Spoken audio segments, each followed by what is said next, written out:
Hi, Linda Miller from Pharmacy Profit Secrets here with you today.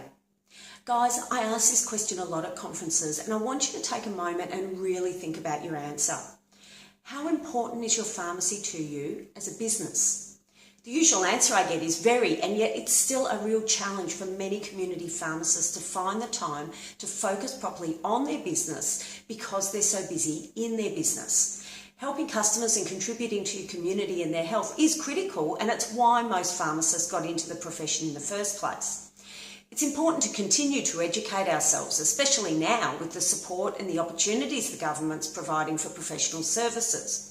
And as one of my clients pointed out recently, professional development for your business skills is also vital, so you can have supportive staff, a better environment for your customers, and a better business.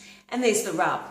How do you find time to focus on both your clinical education and your business? And if that's a challenge, which do you prioritise?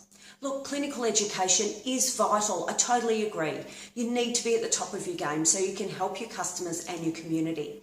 But if your revenue is going south, then your anxiety will transmit itself to your staff and then to your customers, and that will make the problem even worse. Not only that, but if your business skills aren't top-notch, you're going to drown in this deluge of discount chemists and price disclosure. True, you need to lower your overheads and find new ways to maximise profit and streamline your business. It's important to be responsive to the changing circumstances and implement changes, but beware of the knee-jerk reaction. When you're worried, your first instinct may not be the right one. That's where your business skills come in. There is, of course, the other very common and very understandable reaction to the challenges in pharmacy business today, and I've seen this a lot. Pharmacy owners persevering with what they're already doing, especially if they've been too entrenched in their pharmacy or otherwise too busy or distracted to really focus on the business. Somehow they've figured that they've been there a long time, they'll continue to keep the train on the tracks. Well, that's a pretty risky strategy these days, and I think many pharmacists are getting that message, but there are still some at conferences I've spoken at in the past year who've been almost offended by some of the business facts and the business discussions we've had.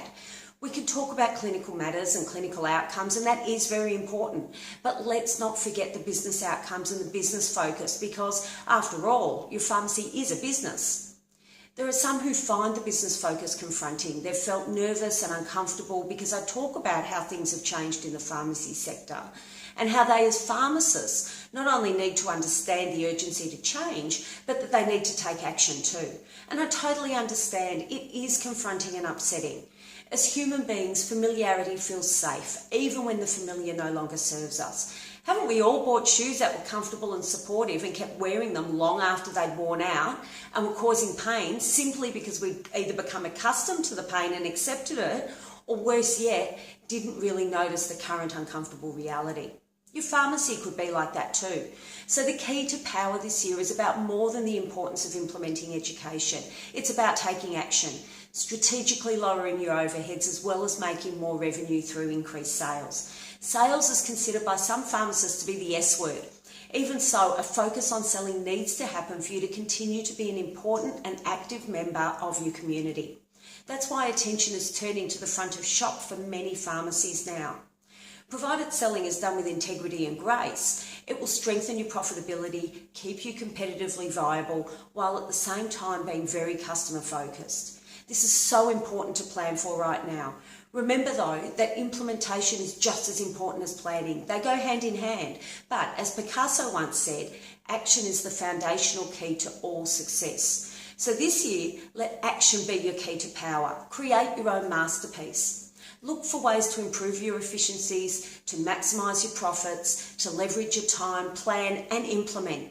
Now is the perfect opportunity. Hopefully I've given you some good food for thought today. Next week I'm going to talk some more about your mindset around selling and getting it right for the benefit of your customers, your staff and your bottom line. So remember to tune in for that. In the meantime, have a great week, and if you'd like to get started on some strategies to increase your sales, then feel free to go to the link at the bottom left of the screen and download this excellent report to help you increase revenue in your pharmacy right now. And I'll catch you again soon. Bye for now.